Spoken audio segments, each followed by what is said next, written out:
something about baseball that's deep in the psychological makeup of Americans. As Whitman said, it's our game. It's the American game. Racker throws. There's a long back. It's going to be, I believe, the Giants from the pullet. The Giants from the pullet. The Giants from the pullet. The Giants from the pullet.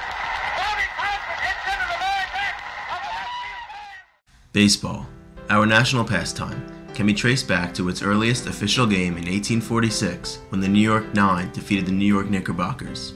Ever since its origins, baseball was tied strongly to the history and culture of New York City. The capital of baseball up until the 1950s was none other than New York City. New York City was the universe of baseball in the 1950s. You had three of the best teams in the entire game, representing two leagues. Three major teams emerged: the New York Yankees, playing at Yankee Stadium in the Bronx, the Brooklyn Dodgers, playing at Ebbets Field, and the New York Giants, playing at the Polo Grounds in Manhattan. For people of all ages in New York City, life revolved around the game of baseball. As a kid, my brother picked me up at school and we would walk to Ebbets Field. Some of my favorite memories with my dad were going to the Polo Grounds to watch Willie Mays and Bobby Thompson. To the delight of many passionate fans, the intense rivalry between New York's trifecta of baseball teams thrived. During the 1950s, Brooklyn residents marveled at Jackie Robinson, Don Newcombe, and Roy Campanella, the first African Americans to break racial segregation in baseball. Fans in Manhattan celebrated the exploits of the legendary Say Hey Kid Willie Mays, who carried the team to a World Series title in 1954. Bronx dwellers cheered a star-studded roster featuring Mickey Mantle and Yogi Berra as they captured 6 World Series titles in the decade. New York baseball was at its peak during the 1950s. However, this golden age was not meant to last forever. The owner of the Brooklyn Dodgers from 1950 to 1979 was a brilliant businessman by the name of Walter O'Malley. The salutatorian of his senior class at the University of Pennsylvania, O'Malley was always out to maximize profits. As the 1950s progressed, attendance at Ebbets Field slowly dwindled, even though the Dodgers dominated the league. Ebbets Field was over 40 years old. O'Malley viewed it as an obsolete, rundown stadium that needed to be replaced. Ebbets was also difficult to access by car as it accommodated only 700 parking spaces. Both stadiums, the Polo Grounds and Ebbets Field, both of them are older stadiums from around the early part of the 1900s, and there wasn't really enough room for the stadium to expand. In 1952, the Dodgers owner began eyeing the corner of Atlantic and Flatbush Avenue in downtown Brooklyn as the potential location of a new Dodger stadium that could revitalize the Dodgers fan base. Although the proposal was reasonable, the powerful urban planner of New York City, Robert Moses, adamantly demanded the stadium to be built in Queens, the geographical center of the city. The Dodgers owner was dissatisfied by this proposal and protested for years to no avail. Finally, in 1956, O'Malley had enough of bickering. He flew to Los Angeles to meet with the city council, who had been aggressively courting major league teams to move to the City of Angels. O'Malley found the perfect location for a ballpark at Chavez Ravine near downtown Los Angeles, which the LA City Council awarded him for free. Although the Dodgers owner was pleased with the offer, he realized that the closest major league team to Los Angeles was the St. Louis Cardinals, 1,600 miles away. He could not go to California by himself. O'Malley then turned to New York Giants owner Horace Stoneham, whose team had been dead last in attendance and in the standings since its World Series title in 1954. Like Ebbets Field, the Polo Grounds had not been renovated in over 40 years and was in crumbling conditions. Stoneham was already considering moving the struggling team to Minneapolis.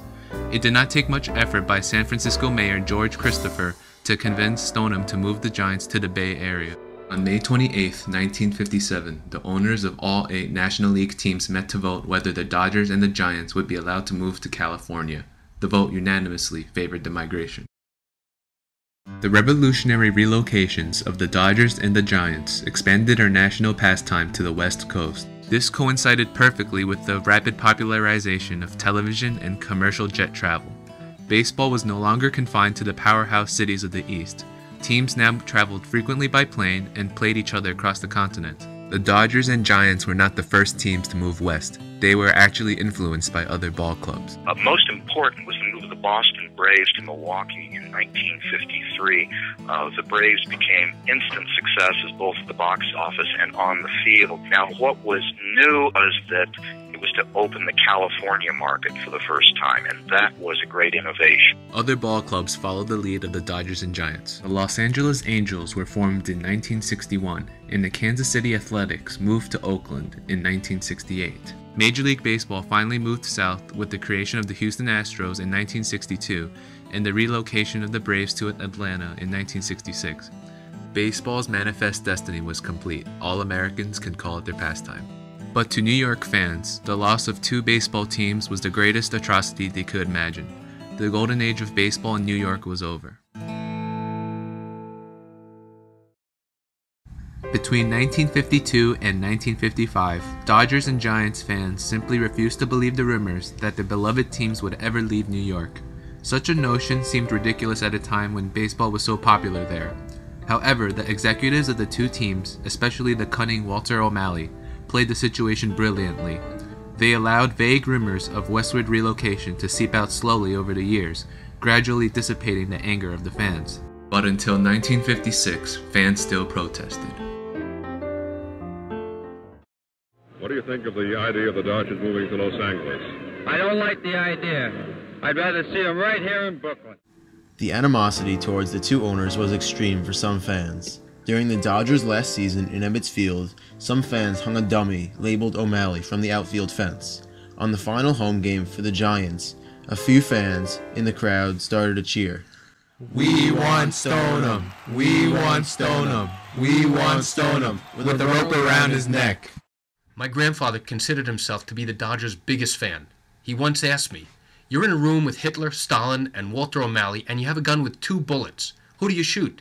Before I could even answer, he said, "Of course, you shoot O'Malley twice." This hatred was focused only towards the owners, and the fans of both teams still adored the players. Carl Erskine, an all-star pitcher for the Dodgers, wrote, "Brooklyn fans were very upset in 1957 when the move to LA was announced, but they weren't mad at the players, just Walter O'Malley." I wasn't mad at the players, I was mad at Stoneham. One of my idols, like Willie Mays, was still my idol. Dodgers and Giants fans had already abandoned hope by the summer of 1957, but were still devastated when the moves became official.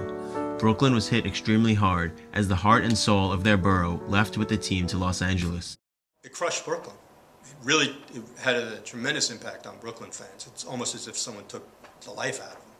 When you try to take a fiber or a thread in a garment and pull it, it just destroyed a good portion of the social fabric of those people who lived in Brooklyn. It tore their hearts out.